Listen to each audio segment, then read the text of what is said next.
Yo, mic check. What's good? Is this thing on? Is the camera tape rolling? Is it taping?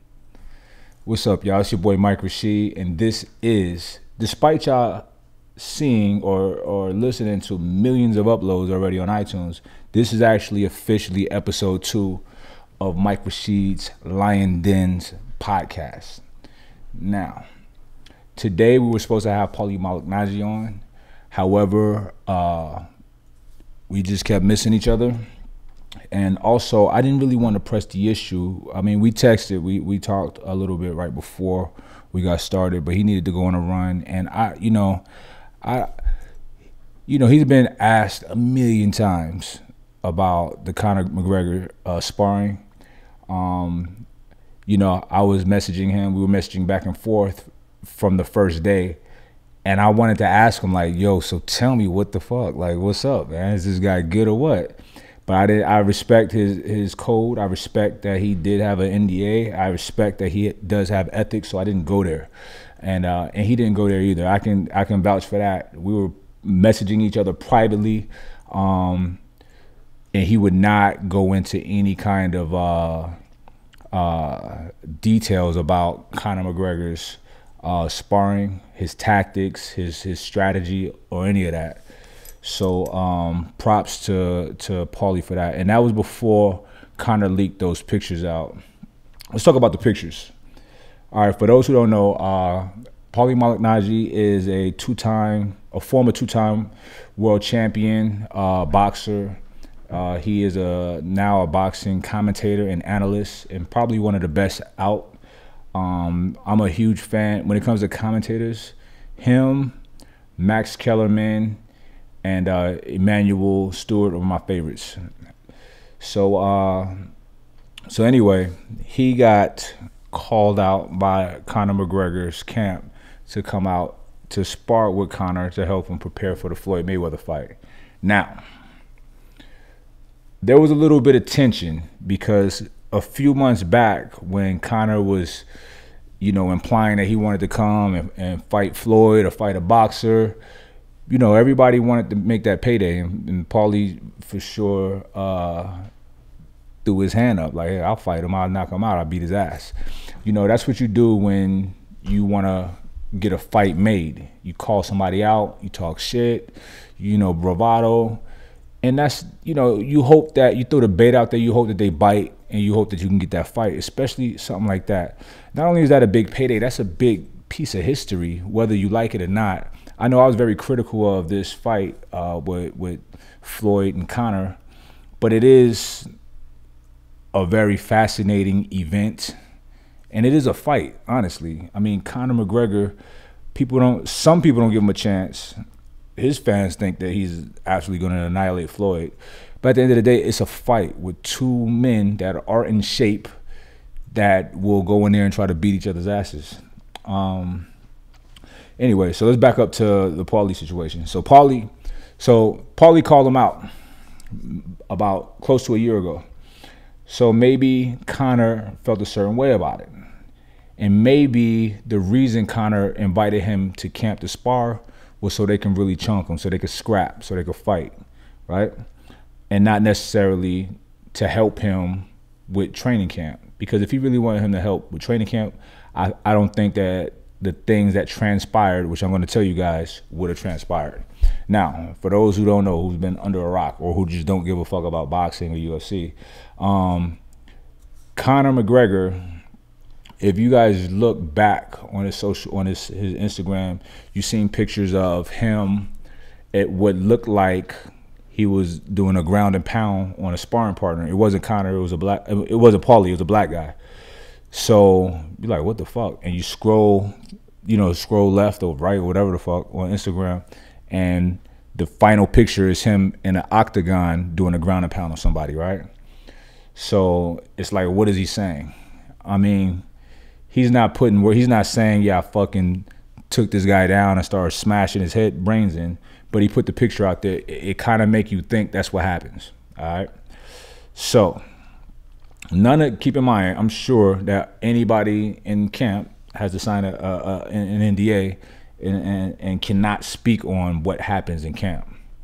So, which, you know what? I think that's a silly fucking rule, because at the end of the day, when the two combatants get into the ring or the cage or whatever the fuck, you know, knowing this guy's plan is not really going to help you that much, because, you know, you got fatigue that sets in. You got, you know, you got to deal with adversity in the ring, hard punches, you know, so many things going on. A lot of people not thinking about, oh, so-and-so told me that this guy does this pretty good. That's not going to help you. Anyway, so, well, okay, so he put the picture up of what appeared to be him ground and pounding this guy, and that didn't really happen. I heard through the grapevine that, you know, it got rough in sparring, and, you know, Conor, the boxing aspect is kind of new. Well, it's not new. It's been dormant in Conor's regimen. So he gets a little rough, and he pushed the guy down. And, of course, you know, maybe, you know, he's leaned over him like he's about to hit him with an elbow. It could have been just him. The picture that they caught at that time looked like that, but he was falling, stumbling over the guy. That happens. Now, a similar thing happened when he and Paulie sparred. Now, let's go back to the first day that they sparred. The first day that they sparred, Paulie, if you look at Paulie Malignaggi, he's not in shape. He's not nowhere near fight shape. Conor is. Conor looks great. He looks amazing. And Paulie's not in fight shape because he's retired. You know, he's just living a good life. You know, Paulie's made a lot of money over his career, and he's still getting money in boxing. So he's eating like a king, as he should, you know, and he's not having to train, you know what I mean? So if you see some of the pictures, you know, Paulie is clearly not in shape, you know, and that happens often with a lot of fighters. I used to, you know, my last, you know, little hurrah of fighting, I was with Mike Tyson all the time, and Mike Tyson he was fighting at this time, but in between fights, he was really fucking fat, you know what I mean? So it happens. Guys, you know, just don't be in shape 24/7. So him being out of shape, he went and he sparred a long 8 rounds, right? And it was a rough 8 rounds. And, you know, Paulie will admit, you know, that, you know, it was solid work on both ends, but maybe McGregor got the better of him, right? He didn't whoop his ass, but, you know, he's in better shape. You know, his stamina, listen, if your endurance is not up to par, man, it's like impossible to do anything, and you're running off a heart, you know what I mean? So he went 8 rounds, and that's a long amount of time when you're not in shape, when you're not doing this on a regular, and you're coming right into camp. Typically, sparring partners don't go 8 rounds. Typically, whoever camp it is, whoever's preparing for the big fight is cycling guys in and out to keep fresh guys in there so he can fight while fatigued. Fresh guys. That's what you want. That's what's going to make you better. All right? So it's not customary to have a long sparring session with one guy when it's your camp. So anyway, that kind of showed you a little bit of the agenda right there. So Paulie had to leave to commentate for the Broner Garcia fight, which was a good fight. Garcia got that ass. I thought Broner was gonna take it, but you know, we'll talk about that later. So anyway, he flies back after the fight. Long ass flight. Anybody know that flight from New York to the West Coast is a 5-hour flight. It sucks. Now, the day after he landed, come to the gym, 12 rounds of sparring. That's not even a thing. That doesn't happen. For a sparring partner doesn't come to camp to do 12 rounds in one shot. It doesn't happen. Never. So anyway, maybe they thought that Conor can, you know, really one up this guy. They seen that his endurance wasn't as legit as Conor's at that particular point, because Conor, you know, the fight's less than 3 weeks away. He's ready, you know. If you're not ready 3 weeks out, it's a problem. If you're not ready a month out, it's a problem, you know. So anyway, so Conor's in fight shape and Paulie is not. However, Paulie's timing got a little bit better, because Paulie did spar a little bit when he was in New York and he was running, And just being in the ring with Conor a few days before that also helped him with his timing and everything. And you know, Paulie got in that ass. He got the better of Conor McGregor. Now, after that, they had a talk. You know, it seemed like everything was all good, and maybe they were burying the hatchet, because when you are a fighter and you go hard with whomever you're going in there with, friend or foe, when it's all said and done, you're typically buddies. You know, it's like you guys went to war together. It's a respect. It's a mutual respect. You know, one of my best friends I spar with all the time, and you know, when we're going after each other, we go after each other. It's competitive. You know what I mean? You get me with a good shot, I got to get you with 2. I got you with 2. You're trying to get me back with 3, and it never stops. But that's how we get better, right? Now, when we're done, it's all love. It's all good, you know? So I think Paulie thought that was the case. And he said, look, don't be posting those bullshit pictures, you know what I mean? Because it ain't like that, because Paulie got pushed down to sparring. What happens? Lo and behold, Conor McGregor doesn't do it. He has his photographers and other people post the pictures. Now, people can say, oh, well, he didn't post it. I think that's worse that he didn't post it. You know, it's very passive aggressive having somebody else post these pictures, insinuating he got, you know, he dropped Paulie in sparring, which he did not. Okay. Now, he didn't. Then another argument is people saying, oh, well, he didn't say he dropped him. Okay. Pictures, you know, pictures tell 1,000 words, and people are gonna, it looks like he got dropped because he's on the floor. You know what I mean? So it's gonna look a certain way, and he knows that. So he, at this point, he's architecting people's the imagery. He's making it, without saying, he's saying, you know, insinuating he knocked Paulie down in sparring and training. If he really did, just say, well, yeah, I did knock him down. But he can't say that because it's just such a blatant lie. There's people there. I mean, you know, you can't say that. And there's footage, you know. So, you know, that was, in my opinion, that was not a good look. But also, I would think that was to be expected. I would think that, you know, Conor would do everything he can to make it look like he can just come and smash any boxer. You know what I'm saying? And let's get a little bit into that. Conor made a lot of comments, a lot of remarks, and people are running with him, and he was saying that this is not a real fight. This is a half a fight, or whatever he's saying. And saying you can't last in my world, yada, yada, yada. Now, I'm going to say this. I like Conor McGregor. I think he's a very entertaining fighter. I think he's a star. He got swag, he got charisma. I like him. He seems like a stand-up guy. But the whole Paulie situation kind of made me think, is he really a stand-up guy? That's neither here nor there. It's not my business. I don't even give a fuck. But, you know, when he's coming out saying, like, boxing is not fighting, MMA is fighting, neither one of the, if you really want to put it in perspective, because he's saying boxing have your safe rules. Well, fucking MMA has rules too. You know what I mean? You can't shoot somebody. You can't stab somebody. You can't fucking, you know, hit somebody with something. You know what I mean? So a fight is a fight, and anything can happen. And a fight is no rules. There's rules in both of these sports. Why? Because they're fucking sports. It's legal combat for entertainment purposes. And you guys get paid a lot of fucking money. So I don't think that it's okay. I think it's fucked up that he would disrespect a game, a sport that's changing his fucking life. And if you look at the second episode of All Access, his old boxing coach is in there. And his old boxing coach, and I'm not saying, this is not exactly what he said, I'm paraphrasing, but he said Conor, he came here when he was 7 years old. I trained him for 10 years. That's 10 years of boxing training. I taught him to be ambidextrous, to fight as a southpaw, because there's not a lot of southpaws. You know, if you look at his fights, he wins all his fights on his feet with his hands. And that's a fact. He's a boxer. You know what I mean? So you're not good at if you want to, you're fighting in MMA. That is your profession.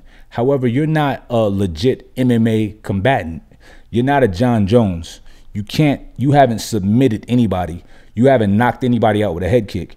Anytime you went down, you got choked out and you tapped out super fucking fast. I like when the G's go out on their fucking shield and get choked out unconscious. It is what it is. You know what I'm saying? You ride that shit out. You know, when he fought Nate Diaz, it's like he just gave him his back immediately.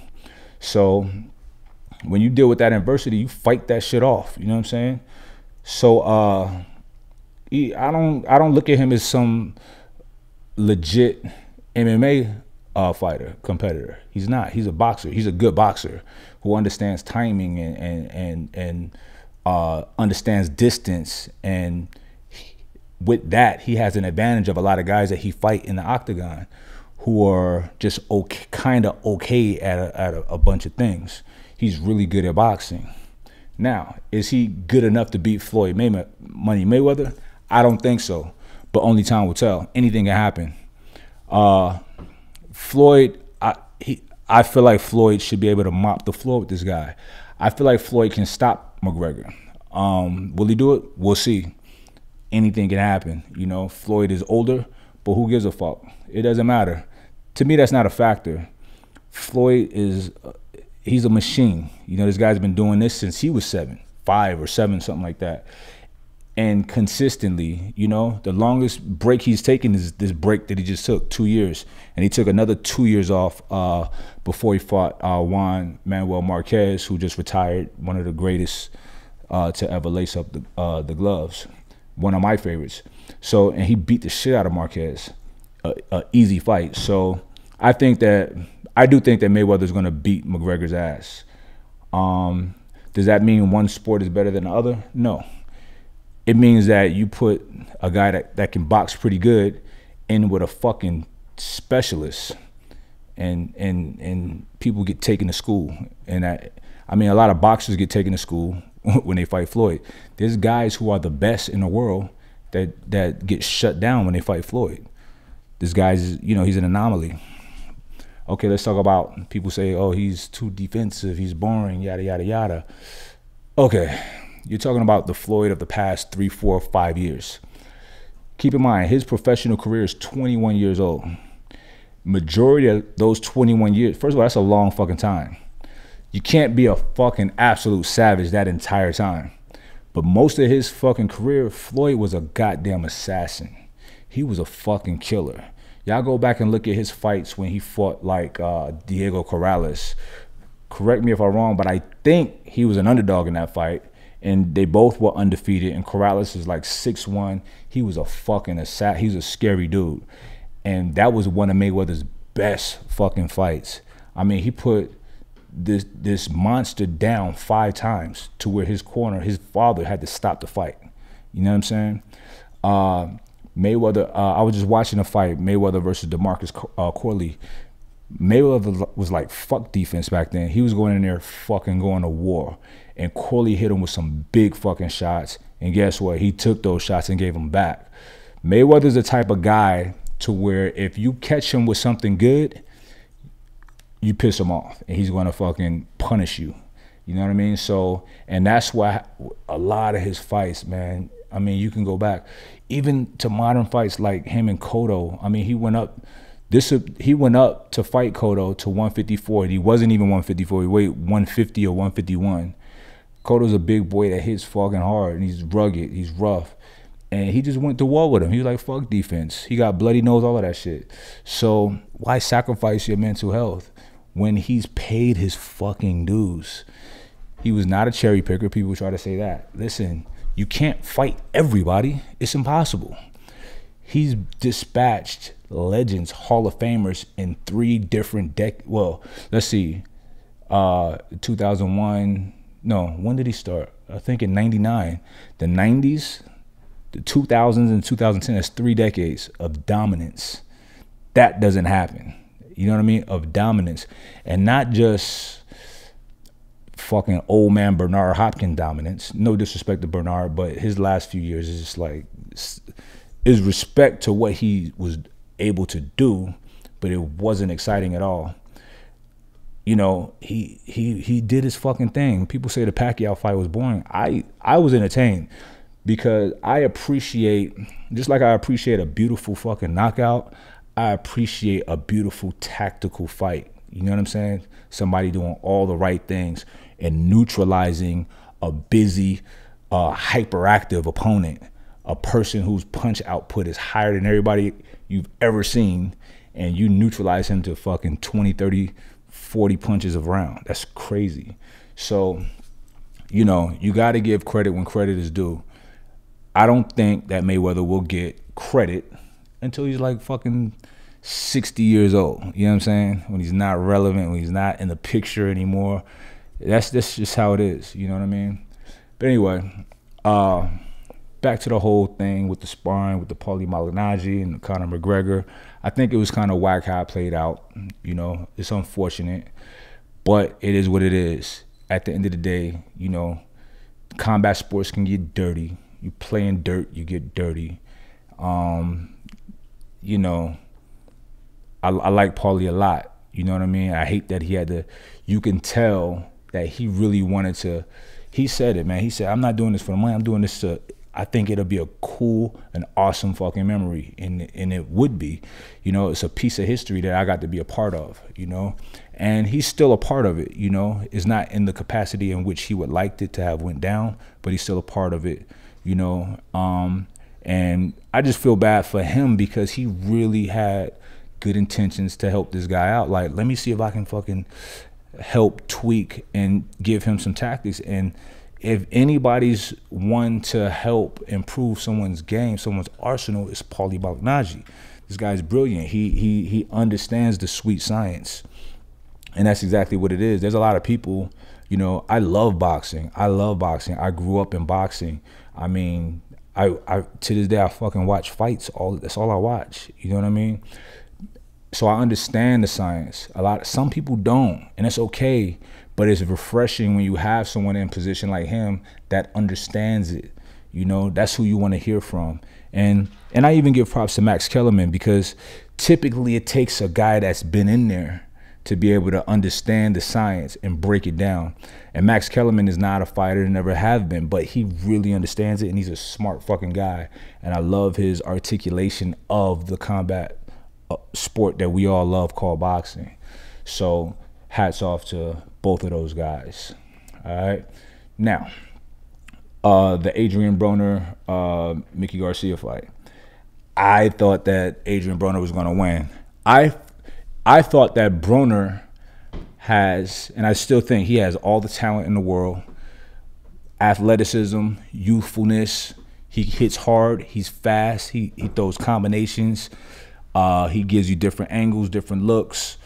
I thought he has all the tools it takes to be a top tier fighter. I thought he could beat Mickey Garcia. I hope it's Mikey. It's spelled weird. Mikey Garcia. I thought he could beat Mikey Garcia if he came in focus. I do believe that he came in focus, but he still was not able to beat Mikey Garcia. And I'm not going to say that he beat himself. Mikey Garcia beat him legitimately, fair and square, and he did a phenomenal job. Mikey Garcia is one of those guys that's straightforward, straight up and down, no frills. Like, if it was basketball, he'd be like a Larry Bird, not fucking going between his legs with goofy shit like that, but super fucking effective, super efficient. Mikey Garcia hits hard. He's straight up and down. He knows distance so well. His timing is so fucking on point. It's not a flashy style that he has, but it's a very effective style. It's a very good style. And I don't think that you can really appreciate how good he is unless you're in the ring with him, not able to pull all of your tricks out, right? Now, my opinion, I still think that Broner has things to really beat Garcia. However, I think that Broner got to where he's at pretty much on his own, right? And it's all talent, it's work ethic, true indeed. but it takes more. It takes a little bit more than that. And I don't know his camp. His camp seem like solid guys and good people, but maybe, I'm just saying maybe he don't have the perfect camp that he needs, because I feel like he needs somebody to tell him to shut the fuck up. Calm the fuck down. This is what you need to do. If you don't want to do it, fuck it, go do your own thing. But I'm here to fucking help you. I know what you can do. I see the potential in you, and it fucking kills me that you're not pulling these things out that you have in you. So let me help you. Let me pull these things out of you. I feel like he needs a camp that can check him like that, and I feel like he even knows it, because if you look back to when him and Floyd was kind of beefing, he was like, fuck Floyd, because Floyd kind of chastised him in public, not to him but to the media. You know, he's like, why he didn't fucking tell me, call me, tell me I'm fucking up. He was saying, I want somebody to do that. You know, I say it all the time. I tell people around me, like, yo, tell me if I'm fucking up. You know what I'm saying? So I think that he feels he needs somebody like a big brother, like a Floyd or somebody, to fucking like grab him by the coattail, by the collar, and like, yo, what the fuck are you doing? This is how it needs to be done. I think that he needs to be, you know, out on the West Coast. You know, where different parts of the country where you're at, you're gonna get different kind of work and sparring. You know, out on the West Coast, you're gonna be sparring more Hispanics, more aggressive style fighters, versus being on the East Coast fighting other, you know, black guys who are, you know, have that kind of similar slick style to where they can catch you with pop shots, combinations in and out. He needs to be fighting or training against fucking bulldogs, pit bulls, just like Maidana. When he fought Maidana, and Sean Porter also, these are awkward styles, not fun to watch, but it's just so awkward, it just makes you look bad. I've had fights like that before, and it's like, it's hard to look good against these kind of guys, but you got to learn how to be able to neutralize those awkward attacks, those non-stop bum rushing attacks. And I feel like, I don't think I could be wrong, but it doesn't seem like he has that kind of experience keeping those kind of guys off of his ass. You know what I'm saying? It's very difficult to do, you know? When I saw Kell Brook, I was at that fight when Kell Brook beat Sean Porter. I was very impressed. I give Sean Porter all the credit in the world. He's a great fighter, but I don't like watching him fight. It's just, he makes every fight ugly. It's not entertaining to me. He doesn't necessarily hit hard. At least Maidana hits fucking hard. He can knock you out. Porter doesn't hit hard. He can break you down, but he doesn't. It just, you know, he mauls you, and it's not pretty. You know what I'm saying? So Kell Brook fucking neutralized him. You know what I mean? So I like seeing that. You know, me personally, I'm more of a fan of a tactical fighter. Tactical, but somebody that can fucking scrap, beat your ass, like Tank Davis, you know what I mean, or Errol Spence, or I mean, even Lomachenko, you know what I'm saying, Terrence Crawford. I don't agree with Lomachenko being the top 5 pound for pound. I think Lomachenko is a phenomenal talent. I take nothing from him, but you know, when you have Rigondeaux out there calling you out nonstop, you need to take that fight. Take the fight and beat him, and then you are legitimately a top 5 pound for pound guy. You know what I'm saying? He has 9 fights. I just need to see more. There's so many guys that has done so much more that are not even on that list yet, and I don't think it's fair. I like Lomachenko, for the record. I think I love watching him fight. But I need to see him fighting somebody, some real opposition, you know. But I think Terrence Crawford is that guy right now. I don't see nobody fucking with him. And it's interesting because him and Errol Spence, they're on a collision course at some point, and I don't see anybody fucking with either one of them, you know. And I big shout out to Mayweather again for this, because, you know, when he was getting ready for Pacquiao, he was sparring Errol Spence, like dangerous, fucking legit fucking fighters, good fucking fighters. So that's something to put in your little mental notebook, that this guy stays sharp because he keeps the young fucking pit bulls, keeping them motivated. Just like Jay-Z. Jay-Z's career, Jay-Z always attached himself to the young, hot talent. Most recently, Kanye West and whoever was before that, like when he had State Property, you know, the Beanie Siegels and the, you know what I mean? He knew how to position himself with the young, hot fucking guys that's gonna make him step his game up. And that's what it's about when you're older than everybody, when you're getting up there in age of the senior. You don't want to sound like a senior or fight like a senior, so you in there scrapping with the young bulls. You know what I mean? And that's what Floyd does. And that's one of the reasons why he's one of the best ever, you know. I don't think he's the best ever, but I think he is one of the best ever. I do think he's the best of this generation. Best ever for me, I'm going to have to go with Muhammad Ali. I'm going to have to go with Roy Jones Jr., guys like that. Anyway, I know everybody don't like boxing like I do, but I fucking love boxing. And every now and then I gotta get this shit off my chest. Talk about, you know, fights I like. I'm gonna have some boxers on here. I'm friends with a lot of guys, and we just talk boxing and talk fights in general. I like UFC as well. Shout out to John Jones for his phenomenal victory over DC, Daniel Cormier. I mean, he beat that ass. He did an excellent job. See, John Jones is a complete mixed martial artist. He's a specialist at mixed martial arts, just like Anderson Spider-Man Silva, you know. Conor McGregor is not one of those guys and you could be the most hardcore Conor McGregor fan. For the record, I am a Conor McGregor fan. But you can be a hardcore Conor McGregor fan and you cannot fucking tell me he is a legitimate fucking mixed martial artist like John Jones. You can't. You cannot. Come on, knock it off.